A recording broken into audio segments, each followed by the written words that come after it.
ragazzi! Começando mais um vídeo e hoje estamos de volta naquela cidade que nós falamos e vocês já leram no título onde nós estamos, que ela ia voltar. Estamos em Pisa. É isso. Bom, mas nós viemos mostrar Pisa fora da rota tradicional aí de turismo. Exato. Porque Pisa tem muita coisa além da Piazza dei Miracoli. Então a gente veio dar uma olhadinha assim no que chamou mais a atenção da gente. Tem muita igreja, né? Muita igreja. Isso se chama Itália, né? E aí não dá pra gente conhecer todas as igrejas, mas a gente vai passar aqui em alguns pontos que chamaram a nossa atenção. E é isso, nós vamos conhecer agora uns lugares diferentes e a gente vai trazendo um pouco de história pra vocês. Não que a gente é historiador, né, amor? Mas a gente é curioso. E a gente passa nossas curiosidades pra vocês. Né? Vamos andando? Então vamos andando. Já a gente fala pra onde nós estamos indo. O primeiro ponto que nós vamos parar. Vamos lá. Pisa é um lugar que não conseguem datar direito o tempo dela, né? Quando ela exatamente surgiu. Por quê? Aqui na Península Itálica, né? Mais precisamente na região de Toscana, né? Da Toscana, viveram uns povos antigos chamado etruscos. São os povos antigos aqui da região, porém não sabem datar exato de quando a quando eles são. Eu posso estar falando muita besteira. Lembra, a gente não é historiador, então não pegue tudo que a gente fale como verdade, tá? Mas enfim. Tá, ou você fala água mesmo, Então, provavelmente ali eles são do período ali do período do bronze. Não conseguem datar exatamente de quando eles são, como eles são, e nem quando eles terminaram, né? Mas sabem que pelo menos ali entre o século X antes de Cristo até o século 8 antes de Cristo, por ali. Não sabe até século 5 antes de Cristo. E nem como eles terminaram. Porém, eles estavam aqui no período do bronze, na era do bronze. E o local que nós vamos visitar agora, ele foi descoberto em 1853, quando eles estavam tentando ampliar o cemitério de Pisa. E foi descoberto o cemitério etrusco. E é lá que nós estamos indo agora. Infelizmente, chegamos aqui e está fechado. É triste, sabe? É triste porque não tem aparentemente um motivo por isso aqui estar fechado, não tá acessível ao público. Mas tudo bem, nós vamos colocando algumas imagens, daqui, né, que a gente consegue encontrar. Se nós tivéssemos um drone, seria mais fácil fazer essas imagens, mas nós não temos um drone, então se inscreva no canal, deixe seu like, ajuda a gente, que a gente vai conseguir comprar nosso drone, trazer imagens magníficas para vocês. Ajuda a gente aí. Mas vamos falar desse lugar aqui. Não tem como falar desse local sem falar dos povos etruscos. Como eu disse, eles eram daqui da região, porém eles dominavam muito o Mar Tirreno. O que acontece? Esse local ele foi descoberto em 1853, mas só que ele veio à superfície somente em 1994. E ele é uma área de 30 metros quadrados que ele é dedicado a um príncipe etrusco, né? Até que se chama Túmulo do Príncipe Etrusco. Mas ele tem uma característica, e não foi encontrado restos humanos. O que faz crer que é de uma pessoa importante, que se trata de um príncipe, que nele foi encontrado ali, como representatividade, restos de cinzas, foi fio de ouro, pregos de bronze, resto de brinco, né? O que aparenta ser um brinco, o que se leva a entender que pode ser de uma pessoa importante. E logo, se foi encontrado um local, um recipiente, não sei a palavra que eu poderia usar agora no momento, mas que foi encontrado restos de animais e foi encontrado um tridente. Então, ou seja, isso faz crer que era de um príncipe de características marítimas. Então, o que também se daria a ausência de restos humanos. Pode ter se perdido no mar, né? Morreu em alto mar. Por isso não tem restos marítimos. Não tem restos humanos. Esse local, eles são com vários túmulos em volta, né? Tem uma pedra no centro.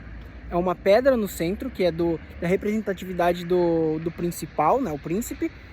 E são vários outros túmulos em volta de pedras monolíticas. Então, não sabem também se são soldados, são de moradores da população daqui, da sociedade daqui. Porém, tem essa representatividade também de outras pessoas em volta. E o principal no centro, que é uma pedra, uma tábua de pedra, que na verdade ela vai mais para o fundo, né? Somente a sua tampa que ela está visível. Bom, é isso. Infelizmente, não é possível entrar. Vamos colocar algumas imagens e para vocês tentarem entender.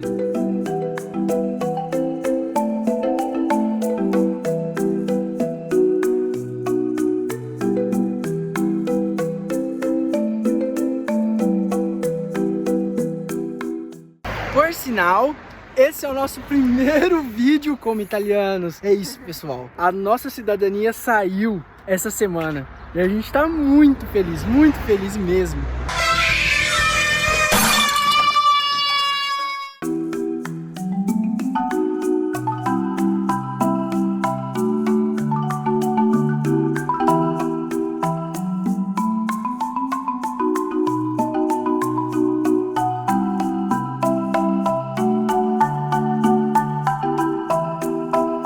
O local que nós vamos visitar agora, ele fez parte de um dos maiores impérios que já existiu, que é o Império Romano.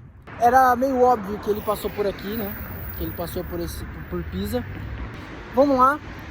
E aonde nós estamos indo, amor? Nas termas de Nero, que não são de Nero. Vamos lá ver.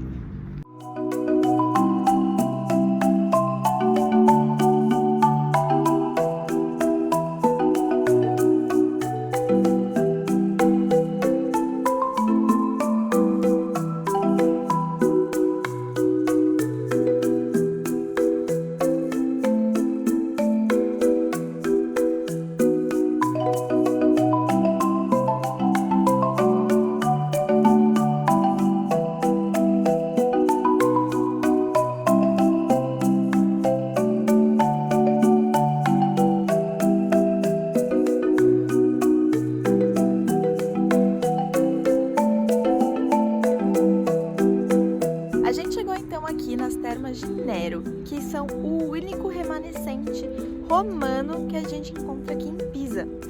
E na época ela foi chamada de Termas de Nero porque na época medieval, quando eles viram toda essa construção, eles achavam, né, que fazia parte de um palácio. E aí eles descobriram posteriormente, né, na verdade, bem recentemente, que a gente já tem formas de fazer pesquisa com carbono, né, de idade, foi descoberto que na verdade é uma construção do século I. Então, ela foi na época do imperador Domiciano, alguma coisa assim. Vou escrever aqui quando ele estiver editando. A parte mais bem preservada é essa estrutura que tá bem aqui atrás de mim, que eram os banhos quentes, né, as salas quentes. E a água, ela vinha do aqueduto e também vinha do rio. E além dessa área preservada, a gente tem algumas partes aqui, que eram de outras partes de termas, da terma mesmo, mas que só tem esses pedaços bem ruína. Aqui em cima dessa parte desse hot room, né, tinha um domo também, mas acabou se perdendo. E aqui encontraram ainda algumas esculturas e peças de mármore, mas que acabaram sendo retiradas daqui e foram levadas para um museu. Então, como eu comentei antes, teve esse nome, né? Foi dado na época medieval, quando eles descobriram. Ele foi descoberto por Cosimo III, ali entre o século XVI e o século XVII. Porém, ele foi realmente escavado até aqui onde a gente está vendo, né? Só em 1881, e ele acabou sendo restaurado em 1947. Ele foi restaurado. O que? Eu não sei. Quando a gente fala restauro, nesses casos assim, restauro de ruína, na verdade é muito mais a questão da consolidação, para que ela não se perca. Capum!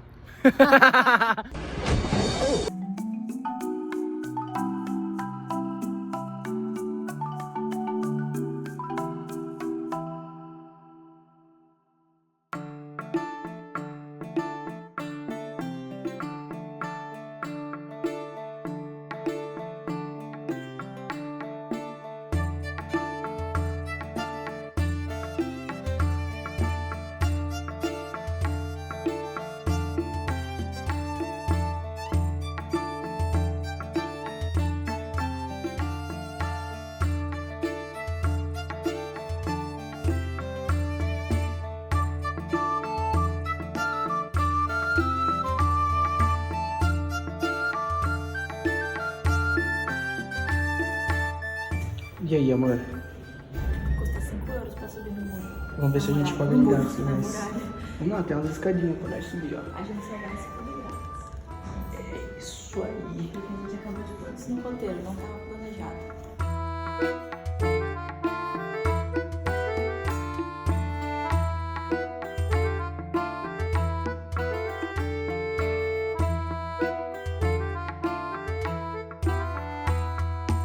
Mas para aproveitar essa imagem da muralha, eu vou fazer uma introdução de onde nós estávamos indo que mudamos a nossa rota. Não é mistério para ninguém que o Império Romano ele utilizava muito de arquedutos para transportar água. Isso foi revolucionário para a época. E Pisa não era diferente, ela também utilizou de arquedutos. Porém, o arqueduto romano ele foi desativado, foi destruído, não tem mais. A partir do momento que ele foi desabilitado, Pisa passou a utilizar de novo de poços. Mas com isso trouxeram alguns problemas que a Gabi vai contar pra vocês. E aí projetaram esse outro arqueduto que nós vamos visitar, tá? E ele foi projetado... a Gabi vai contar melhor pra vocês. Já já a gente chega lá.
Então, a gente chegou aqui, né, no aqueduto, como vocês viram. E esse aqueduto, ele funcionou do século 17 ao século 20. Então, ele ficou muito tempo em funcionamento. E aí, o que acontecia? Aqui em Pisa, então, como o Tauan falou, eles já usaram o aqueduto na época dos romanos. Porém, ele foi desativado e durante 1000 anos Pisa voltou a ter que usar os poços. E isso causou muitos problemas de saúde por questões de salubridade. Então a qualidade da água ela não era mais tão boa e acabou que eles começaram a ter muitas doenças. Então Cosmo I de Medici, ele resolveu criar um novo projeto para, né, voltar a ter uma água com mais qualidade na cidade e resolver esse problema. O primeiro projeto dele foi de água subterrânea, por encanamento. Porém, não deu muito certo. E aí, então, eles iniciaram realmente o projeto de um novo aqueduto, que na época era mais custoso, porém, para eles era mais eficiente. A construção, ela se iniciou só depois, com Ferdinando I de Medici, e o arquiteto, ele era o Raffaello Zanobi di Pagno, que projetou aí entre 1588 e 1592. Porém, ele teve alguns problemas de saúde, e quem assumiu depois disso foi o arquiteto Andrea Sandrini, que foi quem finalizou o projeto. Porém, durante a execução, ele precisou corrigir alguns erros, porque a água não estava chegando em Pisa. Então teve algum erro de cálculo aí no meio que a água não estava tendo as inclinações suficientes para a água chegar na cidade, ela estava emperrando antes. Então eles precisaram ainda refazer toda uma parte aí para arrumar esse erro. E para vocês terem ideia do tempo que isso demorou, ele foi inaugurado só em 1613, com Cosimo II de Medici. Ou seja, começou com o Cosimo I, foi para o Ferdinando e só foi entregue lá com o Cosimo II. E ele ficou em funcionamento até a Segunda Guerra Mundial, em 1943. Teve um terremoto em 1846 que acabou causando alguns danos aqui, então eles precisaram já restaurar em 1846. Em 1890, eles já fizeram alguns trabalhos para melhorar a qualidade da água, né? Que já não era tão boa assim, era melhor do que os poços, mas ainda não era excepcional, né? E em 1925 foi inaugurado um novo aqueduto aqui para Pisa. E esse acabou ficando um pouco de lado, porque só aquele já era suficiente. Porém, ele permaneceu em funcionamento e durante a Segunda Guerra Mundial ele foi o único a funcionar. Então os outros acabaram sofrendo danos e deixando de funcionar. E esse aqui era o único que continuou em funcionamento. E ele funcionou até 1943, quando ele foi totalmente desativado. Agora nós vamos visitar um amigo nosso aí. Ele é muito famoso. Acho difícil alguém que está assistindo esse vídeo não ter ouvido falar de Galileu Galilei. Sim, Galileu Galilei, ele nasceu em Pisa. Ocorreram alguns enganos do local da sua casa de nascimento, mas sim, o pai da astronomia é de Pisa, né? Galileu Galilei, que é um cara, criou muitas coisas. Ele criou bússolas militares, ele criou o telescópio, ele que descobriu os 4 maiores satélites de Júpiter, os anéis de Saturno, as fases de Vênus visível na Terra. Então ele era um grande cientista, né? Então, e aqui é possível visitar a sua casa de nascença. E o principal, foi ele que descobriu que nós giramos em torno do Sol, e não o Sol gira em torno de nós. Exatamente. Então, foi bem polêmico. Muito polêmico. Na época. Mas é isso. Então nós vamos visitar a sua casa a casa onde Galileu Galilei nasceu. Vamos lá? Então essa aqui é a casa onde nasceu Galileu Galilei. E até 1864 acreditava-se que era uma outra casa, inclusive era uma outra casa que tinha essa plaquinha falando aqui nasceu Galileu Galilei. E por que se acreditava que era essa outra casa? Porque na certidão de nascimento dele estava escrito que ele nasceu próximo à igreja de San André. E aí consideraram que era aquela igreja de Santo André. Porém, não era, porque tem uma outra igreja que também se chama Paróquia de Santo André. Ela tem um complemento que é Foros Homini, alguma coisa assim em latim. Só que descobriram que, na verdade, a mãe dele, que se chamava Júlia Amanati, ela morava perto dessa igreja de Santo André. Então, como tem 2 igrejas com o mesmo nome, e inicialmente tinha suposto que era a outra, quando perceberam que a mãe dele morava numa igreja com o marido dela, morava ao lado de uma igreja com o marido dela, que também se chamava San André, perceberam ali que na verdade foi apenas um erro de entendimento de qual era a igreja. E aí descobriu então que foi essa aqui. Então em 15 de fevereiro de 1564 nasceu nessa casa Galileu Galilei.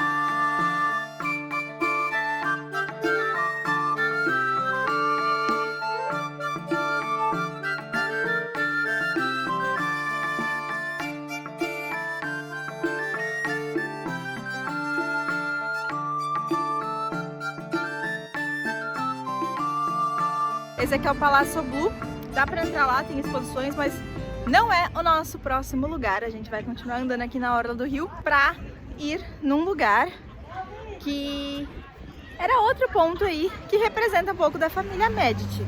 A família Medici, ela foi a família mais importante aqui da Toscana, uma das mais importantes da Itália. Eles reinavam ali em Firenze e eles eram muito, muito ricos.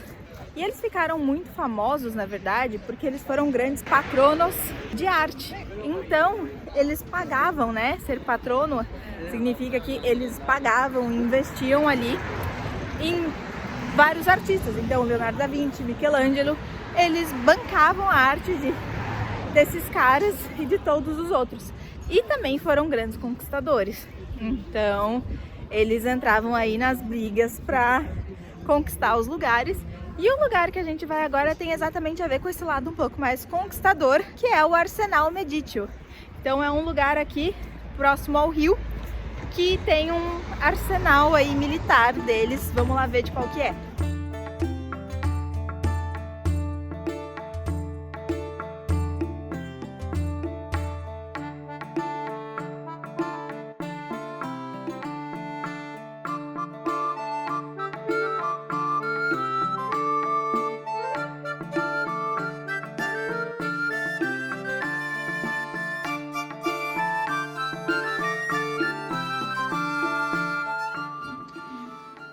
Esses artefatos, eles são tudo do período dos etruscos, que nós conversamos lá no começo do vídeo.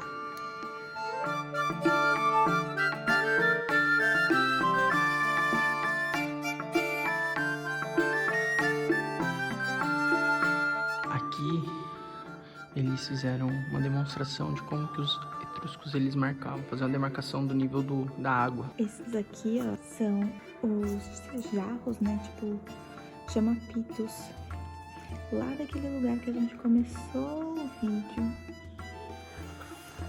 Aqui, ó, tem alguns itens que foram encontrados lá. Então, olha aqui a lança.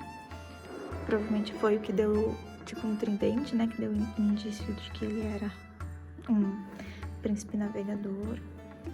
Ali tem alguns pendentezinhos de colar em ouro. Aquele jarro. Coisa mais fofinha, toda desenhada. Aqui, ó, eles têm um túmulo num sarcófago. E aqui eles fizeram uma demonstração como que eles enterravam.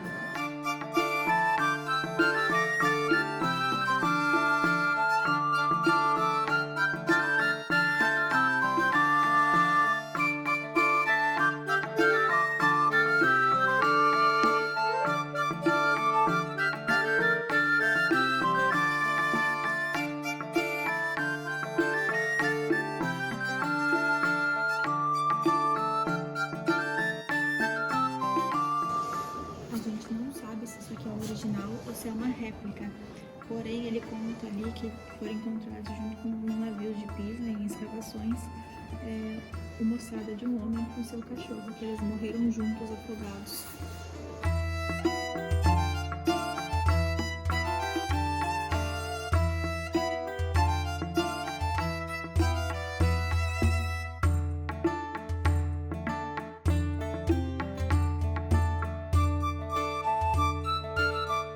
Saímos aqui, né? E esse arsenal, né? Ele foi construído. Eu não entendi. Eu sei que a partir de 1540, pelo que fala na internet, se tá na internet é verdade, ele já estava em funcionamento. E eu não entendi se ele funcionou também até 1565 por ali. Não sei, eu não sei até quando ele funcionou. Mas enfim, ele foi muito importante para Pisa, né? Para os Medici, estrategicamente, por onde guardava seus armamentos, construía um navio. Mas o museu em si, como vocês viram, ele não tem nada sobre os Medici da época. Mas só que também foi vacilo nosso, porque tá escrito em algumas informações que aqui virou um museu dos encontrados arqueológicos do antigo porto dos etruscos e dos romanos. Por isso que só tem coisas deles. E, inclusive, todos esses barcos que vocês viram nos vídeos são da época dos romanos. Isso não significa que não é legal. Nossa, muito pelo contrário, é muito massa. Legal. Muito legal mesmo ver como que eram as embarcações dos romanos, sabe? Mas como foi nossa última parada do dia, a gente já tava um pouquinho cansado.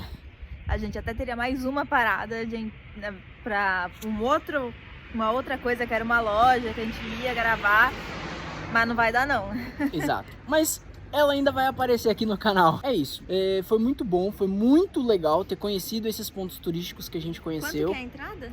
Ah, é verdade. A entrada aqui é 10 euros por pessoa. Achei caríssimo. Museu. Caríssimo. Mas é claro que a gente não pagou, né? Meu Deus. Se você é deficiente físico, se tem um lugar barato para viajar, para conhecer turismo mesmo, conhecer museu, conhecer todas essas coisas, é a Itália. Mas é isso. Então nós vamos ficando por aqui. Se as imagens não ficaram boas, é porque você já sabe. lá no começo do vídeo que eu falei. Se você se inscrever, manda pro seu amigo, compartilha, se inscreve no canal, nos ajuda a ficar monetizado pra gente poder comprar drone, comprar equipamento e fazer umas imagens melhores, certo? Então, se inscreve, deixa o like, compartilha com aquele teu amigo que gosta de história e Até a próxima. até a próxima. Tchau!